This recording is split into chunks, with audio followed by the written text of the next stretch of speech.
I did see the volcanic ash when I was in the Middle East, just on the news and watching what was happening there, and I was really struck by the fact that there's so many extraordinary things that are happening right now that people don't really give them enough thought and consideration.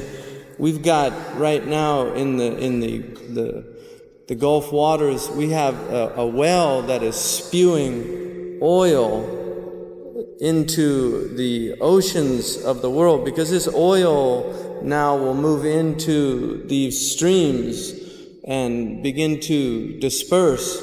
It's really quite troubling. I mean, it's deeply troubling for people that think about these things, because Muslims are people that read signs. We're people that read signs. Our book is a book of signs. It's a book of ayat. And Allah subhanahu wa ta'ala gives His prophets ayat. Allah subhanahu wa ta'ala, when He sent وَلَقَدْ أَرْسَلْنَا مُوسَى بِآيَاتِنَا, we sent Musa with our signs. And Allah subhanahu wa ta'ala tells us to read the signs. اقرأ بِسْمِ رَبِّكَ الَّذِي خَلَقَ. To read. It wasn't simply just the reading of a book, but the book of signs, which is in the universe as well. And natural disasters have always been a source of trouble. Dr. Omar Abdullah Farouk was telling me this morning about the volcano in Iceland that happened over 100 years ago that wiped out 1/5 of the population of Iceland. And he said at that time the central question of the Icelanders was, what have we done? He said that was what they were asking themselves. What have we done that is causing this trouble? And this is something that was true of peoples all over the world. Whenever calamities confronted them, they would always ask themselves. These are people that are in touch with their fitrah, with their inherent nature. They would ask themselves, what have we done?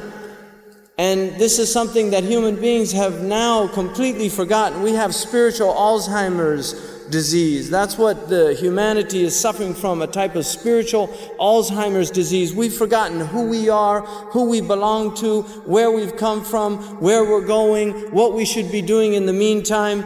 This is the state of humanity wherever you go. You see corruption in unbelievable, unprecedented manners, things that really we haven't seen at this level. And this is a global phenomenon. It's happening all over the globe, and it's something that should cause people of intelligence, it should cause them consternation, it should cause them trouble in their hearts, because these are people that Allah subhanahu wa ta'ala says about them that وَالَّذِينَ آمَنُوا مُشْفِقُونَ مِنْهَا وَيَعْلَمُونَ أَنَّهَا الْحَقِّ, that the people who believe are concerned about the signs of the hour, the signs of the last days. They're concerned about it, and they know that it's true from their Lord.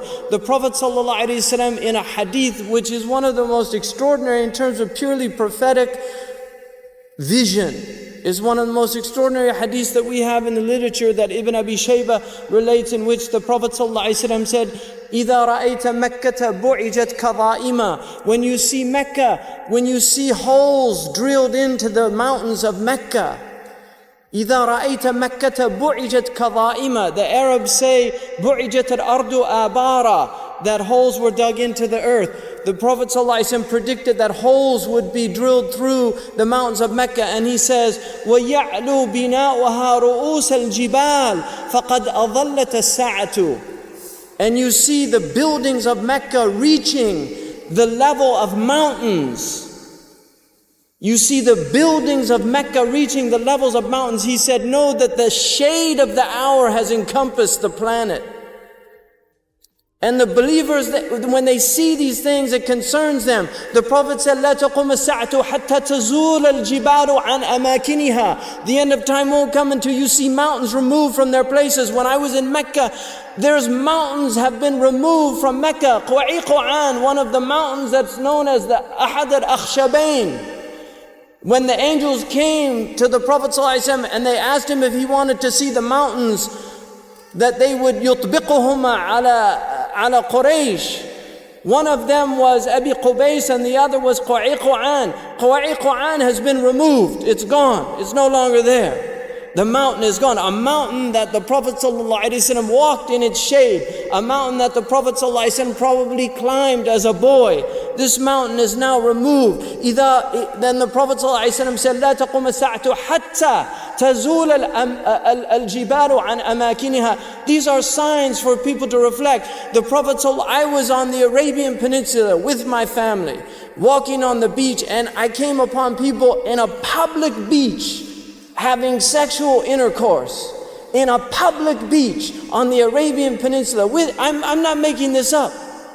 This is the level of fasad that is happening on our planet. The Prophet ﷺ said, لا تقوم الساعة حتى يتحارج الناس تحارج الحمير. That the end of time won't come until people are like animals openly. He said, sallallahu alayhi wasallam, that one of the signs of the end of time is civilized people would walk with their thighs exposed in the marketplaces. بادية الأفخاذ في الأسواق. People, pens, he said, would be everywhere. He said that people, out of their love of the world, you would get 2-income families. That people would be 2-income families. That he said a woman will out حرصا على الدنيا تعين زوجها على التجارة.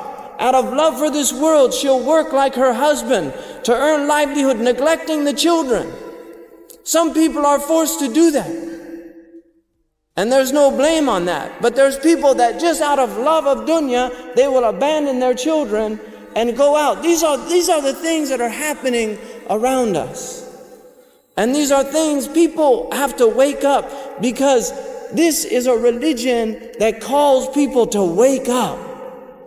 To wake up to the opportunity of life. وَذَكِّرْهُمْ بِأَيَّامِ اللَّهِ. When the Prophet ﷺ was commanded to do this, if you look in Surah Ibrahim, all of the verses after that talk about the great things of the past. And Surah Ibrahim it's really, the essence of this surah is about reminding people to have patience, to have gratitude. وَإِن تَعُدُّوا نِعْمَةَ اللَّهِ لَا تُحْصُوهَا إِنَّ الْإِنسَانَ لَظَلُومٌ كَفَّارٌ. That if you enumerate the blessings of Allah, you will never come to the end of them. You will never come to the end of the blessings. But man, the human being, al-insan yashmaru dhakar wal untha, the human being is zaloom, oppressing themselves. And this is sigha mubalagha, it's a hyperbole form in rhetoric, excessively oppressive, and kafar, excessively ungrateful, showing ingratitude towards the blessings of Allah subhanahu wa ta'ala. The prophets come to remind people to be in a state of gratitude. In Surah Ibrahim, Musa says to his people, تَأَذَّنَا رَبُّكُمْ لَإِن شَكَرْتُمْ لَأَزِيدَنَّكُمْ. That Allah promises, He has announced, declared to humanity, if you show great gratitude, I will give you more. I will give you more to be grateful for. وَلَئِن كَفَرْتُمْ إِنَّ عَذَابِي لَشَدِيدٌ. But if you're ungrateful, because the Mufassirun say the kufr here is kufran and ni'mah, it's being ungrateful for the blessings. This is also for believers and disbelievers. Ibn Ata'illah says, من يشكر النعم من لم يشكر النعم فقد تعرض لزوالها ومن شكرها فقد قيدها بعقالها. That the one who does not show gratitude for the blessings that Allah subhanahu wa ta'ala has given them is exposing those blessings to be removed, to be taken away. And people don't know blessings. You don't know what you've lost until it's gone, like the country western song says. You don't know what you've lost until it's gone. This is the state of human beings. You don't know. One of the great statements of Imam Shafi'i, he said, health is a crown that the healthy wear on their heads. Only the sick people can see the crown. Only the sick people can see the crown. Health, the gift of afiyah, the gift of well-being.